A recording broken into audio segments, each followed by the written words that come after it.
zaudete, gu laubeko ikasleak gara eta oso gogotsu gatoz saio berri honetara. Hainbat gauza kontatzera jato, baina lehenik eta behin eguraldiarekin hasiko gara. Gaur urtarrila 28 da eta oraindik ere neguan jarraitzen dugunez, hotza eta lainoa dira nagusi. Eguraldi ona etortzeko itxaron egin beharko dugu martxo 20 arte. Ez da udaberri etorriko eta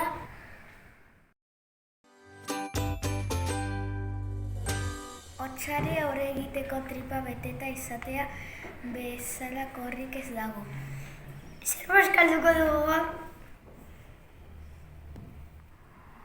lehenengo platera barazki pure izango da.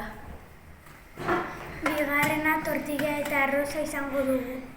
Azkenik postea fruta izango da. Indaratzeko menu ezin hobea.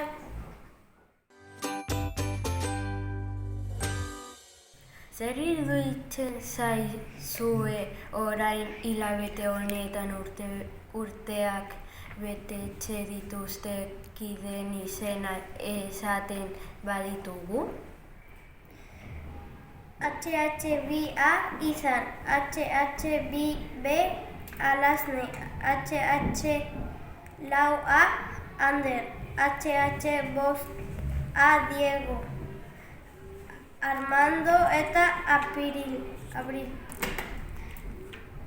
HH5B Izar, Jair Zeinda eta Jon.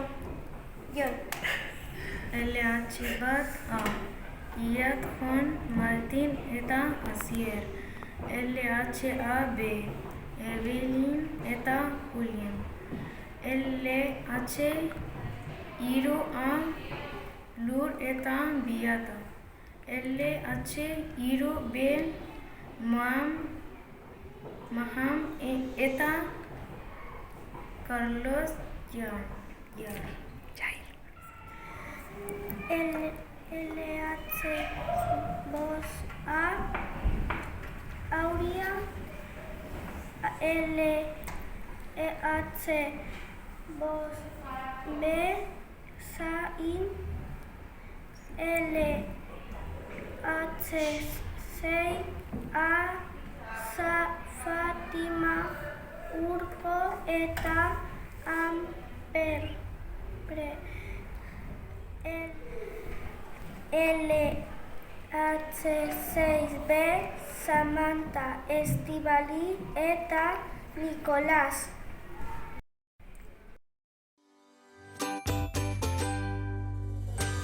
Azken aldian burubelari ari gara lanean. Egunerokoak lantzen ari gara. Eta hainbat motatakoa irakurri eta idatzi ditugu. Lan ordeetan gabiltza Ana Frank ezagutu dugu. Ezagutu duzue?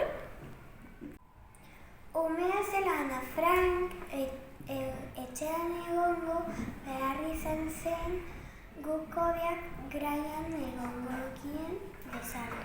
Bitartean Ana eguneroko bat idatzi zuen, egunean zehar egiten zuena eta sentitzen zuena idazten.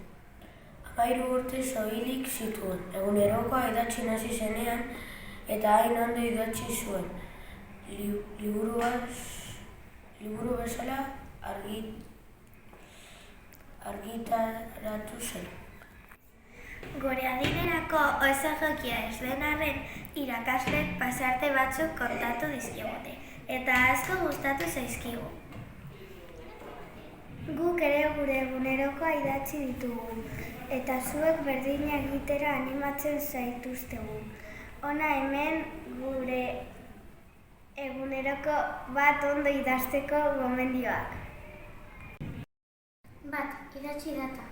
2. Ondo pentsatu zer idatzi nahi duzun eta aukeratu garrantzitsuena. 3. Zure sentimentoa eta emozionak ere idatzi. Lau, jarri zure sinadura. Gogoratu ez diozula zure egunerokoa inori erakutsi behar. Gaizki sentitzen zaren momenturako oso lagungarria izan daiteke gogoratu. Honez gain naturako saioetan unibertsoa ikasten ari gara. Gaia interesgarria iruditzen zaigu. Badakizu unibertsoa orain dela 14 milioi urte sortu zela. Eta gu Esnebidean izeneko galaxian bizi garela.